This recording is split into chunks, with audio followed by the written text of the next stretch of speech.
रहस्यमयी हमारी दुनिया। ये दुनिया जितना बड़ा है उससे भी कई गुना ज्यादा रहस्य और रोमांच से भरा हुआ है। जैसे एक पहेली जिसे सुलझा पाना लगभग नामुमकिन है। कभी कभी तो आसमान की तरफ देख के मन में ये सवाल आता है कि इतने सारे ग्रह उपग्रह नक्षत्र का जन्म कैसे हुआ। दोस्तों, इस सवाल का जवाब ढूंढने के लिए हमें 4.5 अरब साल पीछे जाना होगा, जब इस महाविश्व में कुछ भी नहीं था। तो चलिए हम ढूंढने की कोशिश करते हैं उस सवाल के जवाब को। दोस्तों, अगर आप हमारे चैनल की पिछले वाली एपिसोड मिस कर चुके हैं तो नीचे डिस्क्रिप्शन पे दिए गए हुए लिंक पर जाके आप वो वीडियो देख सकते हैं। तो चलिए शुरू करते हैं।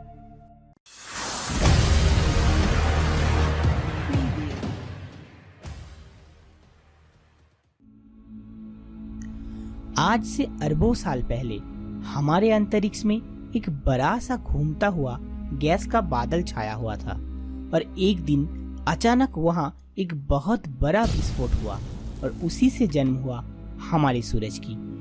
फिर ग्रेविटी के कारण सूरज के आसपास जितने सारे पदार्थ थे वो एक दूसरे में मिलने लगे और सूरज की चारों ओर चक्कर काटने लगे। ऐसे ही हमारे सौरमंडल में सारी ग्रहों का जन्म हुआ। हमारी पृथ्वी भी इन सारे ग्रहों में से एक है।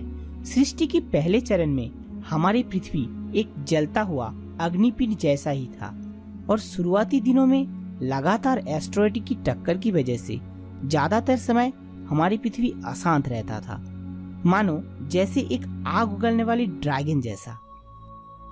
ठीक इसी समय पृथ्वी से आके टकराया थिया नाम का एक बहुत बड़ा एस्ट्रॉयड, जिससे पृथ्वी और थिया एक दूसरे में मिल गए।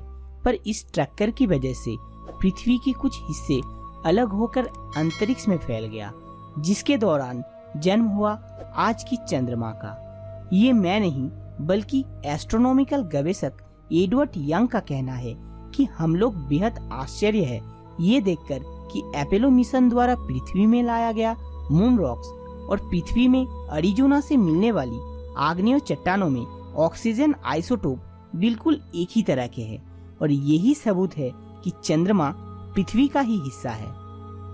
ग्रेविटी के कारण पृथ्वी की ऊपरी सतह में जितने सारे भारी पदार्थ थे जैसे आयरन, कॉपर, वो सारे पृथ्वी की केंद्र की ओर जमा होने लगे और बेहद हल्की पदार्थ पृथ्वी की ऊपरी सतह में जमा होके क्रस्ट का निर्माण किया।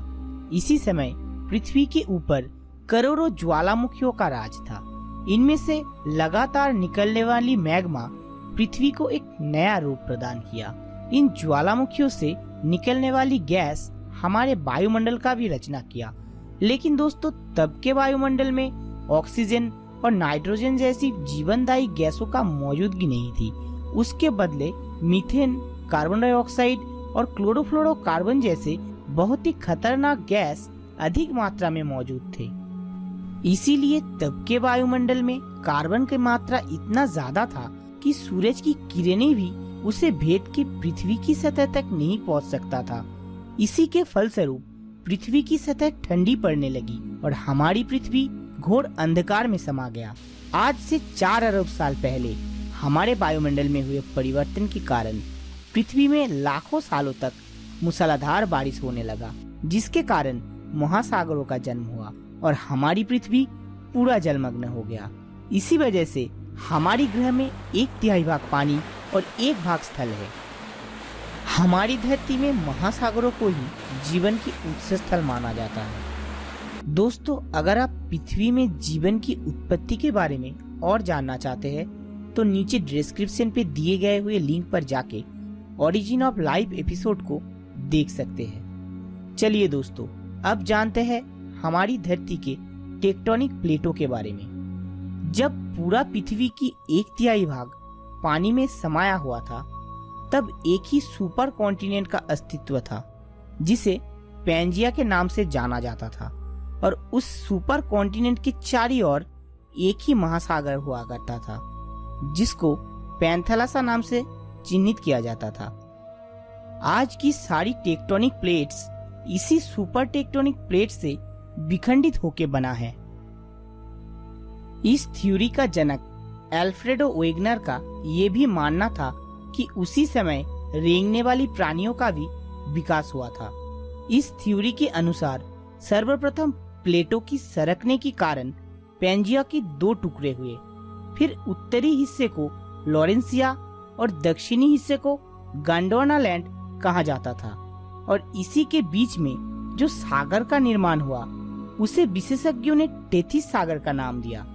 ऐसे ही सारी टेक्टोनिक प्लेट्स अलग होके सरकने लगे और एक एक महादेशों का जन्म हुआ, और ठीक इसी तरह से विकास हुआ हमारी पृथ्वी का।